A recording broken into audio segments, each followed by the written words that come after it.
വഇദാ വഖഅൽ ഖൗലു അലൈഹിം, വഇദാ വഖഅ സംഭവിച്ചു കഴിഞ്ഞാൽ, വഖഅ എന്ന് പറഞ്ഞാൽ സംഭവിച്ചു.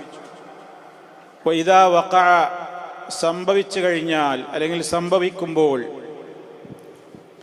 അൽ ഖൗലു വാക്ക് വിശദീകരിക്കുമ്പോൾ മനസ്സിലാവും എന്താ അതുകൊണ്ട് ഉദ്ദേശം. അൽ ഖൗലു എന്ന് പറഞ്ഞാൽ വാക്ക്, വാക്ക് സംഭവിക്കുമ്പോൾ, അലൈഹിം അവരുടെ മേൽ,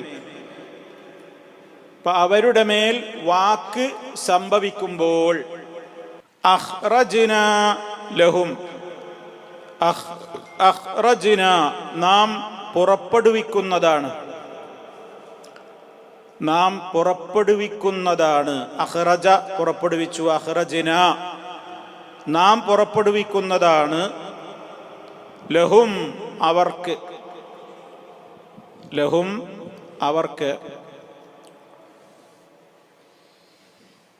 ദാബത്തൻ ഒരു ജന്തുവിനെ, ഒരു മൃഗത്തെ. ദാബത്ത് മൃഗം, ജന്തു, ജീവി എന്നുള്ളതിനൊക്കെ പ്രയോഗിക്കുന്ന വേർഡാണ് ദാബത്ത്. ഖുർആനിൽ കുറെ സ്ഥലത്ത് കാണാം, വമാ മിൻ ദാബത്തിൻ ഫിൽ അർളി ഇല്ലാ അലല്ലാഹി റിസ്ഖുഹാ, ഭൂമിയിൽ ഒരു ജീവിയുമില്ല, അള്ളാഹു അതിൻ്റെ റിസ്ഖ് അതിനെ നിശ്ചയിച്ചിട്ടല്ലാതെ. അപ്പൊ ദാബത്ത് എന്നുള്ളത് മൃഗം, ജന്തു, ജീവി എന്നുള്ളതിനൊക്കെ പ്രയോഗിക്കുന്നതാണ്. ദബ്ബ എന്ന് പറഞ്ഞാൽ ശരിക്ക് എഴഞ്ഞു നടന്നു എന്നൊക്കെയാണ്. മാ യദുബ്ബു അലൽ അർളി, ഭൂമിയിലൂടെ ചരിക്കുന്ന ഏത് ജന്തുവിനും എന്ത് പറയും? ദാബത്ത് എന്ന് പറയും. അഖ്റജ്നാ ലഹും നാം അവർക്ക് പുറപ്പെടുവിച്ചു കൊടുക്കുന്നതാണ്. ദാബത്തം മിനൽ അർളി, ഭൂമിയിൽ നിന്നും ഒരു ജന്തുവിനെ, ഭൂമിയിൽ നിന്നും ഒരു ജന്തുവിനെ നാം അവർക്ക് പുറപ്പെടുവിക്കുന്നതാണ്. തുകല്ലിമുഹും അത് അവരോട് സംസാരിക്കും. തുകല്ലിമുഹും അത് അവരോട്, ആ ജന്തു അവരോട് സംസാരിക്കും. കല്ലമ സംസാരിച്ചു, ഇതിന് മുളാരിയാണ് യുകല്ലിമു. ആ മൃഗത്തിലേക്ക് ചേർത്തുകൊണ്ട് പറയുമ്പോൾ സ്ത്രീലിംഗ പ്രയോഗമായതുകൊണ്ട് തുകല്ലിമു, ആ മൃഗം അവരോട്, തുകല്ലിമുഹും ആ മൃഗം അവരോട് സംസാരിക്കും. കല്ലമ സംസാരിച്ചു. ഖുർആനിൽ കാണാം, വകല്ലമ അല്ലാഹു മൂസ തക്ലീമ, അല്ലാഹു മൂസ അലൈഹിസ്സലാമിനോട് ഒരു സംസാരം സംസാരിച്ചു. അപ്പൊ കല്ലമ യുകല്ലിമു, തുകല്ലിമുഹും ആ മൃഗം അവരോട് സംസാരിക്കുന്നതാണ്.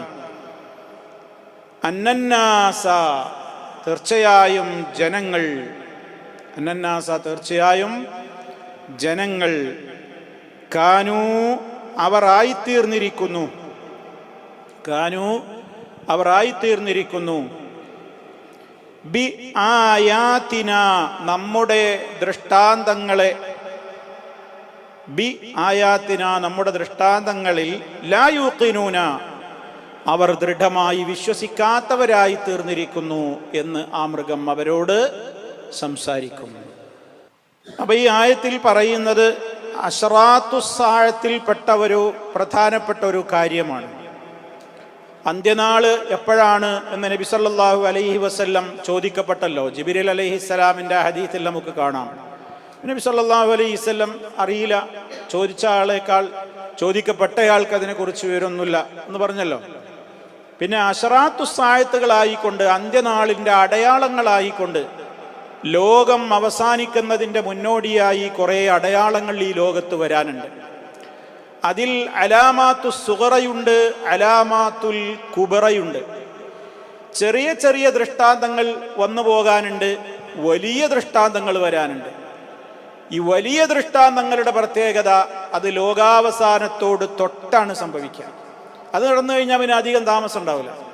ചെറിയ ചെറിയ അന്ത്യനാളിൻ്റെ അടയാളങ്ങളൊക്കെ ഇപ്പോഴും സംഭവിച്ചുകൊണ്ടേയിരിക്കും. അതൊക്കെ അങ്ങനെ കാലങ്ങളോളമായിട്ട് വന്നുകൊണ്ടേയിരിക്കുകയാണ്. അന്ത്യനാളിൻ്റെ ഒരടയാളം പറഞ്ഞാൽ എന്താ? അള്ളാഹിൻ്റെ റസൂലിൻ്റെ നിയോഗം എന്നാണ്. അതിപ്പോൾ കഴിഞ്ഞ എത്ര കാലമായി?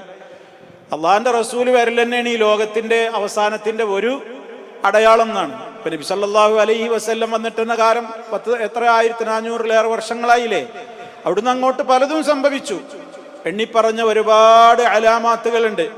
ഇൽമു ഉയർത്തപ്പെടും, അതുപോലെ തന്നെ വ്യഭിചാരം അധികരിക്കും, യക്സുറു സലാസിലു സൽസലകൾ ഭൂകമ്പങ്ങൾ അധികരിക്കും. അതുപോലെ തന്നെ ജഹ്ല്, അറിവില്ലായ്മ വ്യാപകമാകും. അങ്ങനെ കുറേ കാര്യങ്ങൾ പറഞ്ഞിട്ടുണ്ട്. അപ്പോൾ അതൊക്കെ അങ്ങനെ സംഭവിച്ചുകൊണ്ടേയിരിക്കുന്നു. എന്നാൽ വലിയ അലാമാത്തുൽ കുബ്ര, വൻ ദൃഷ്ടാന്തങ്ങളുണ്ട്. അതിൽപ്പെട്ടതൊന്നും ഇപ്പോൾ സംഭവിച്ചിട്ടില്ല. അത് വന്നു കഴിയുമ്പോൾ പിന്നെ അധിക താമസമൊട്ട് ഉണ്ടാവില്ല. അതിൽപ്പെട്ട ഒരു ദൃഷ്ടാന്തമാണിത്, ദാബത്ത് പുറപ്പെടും എന്നുള്ളത്.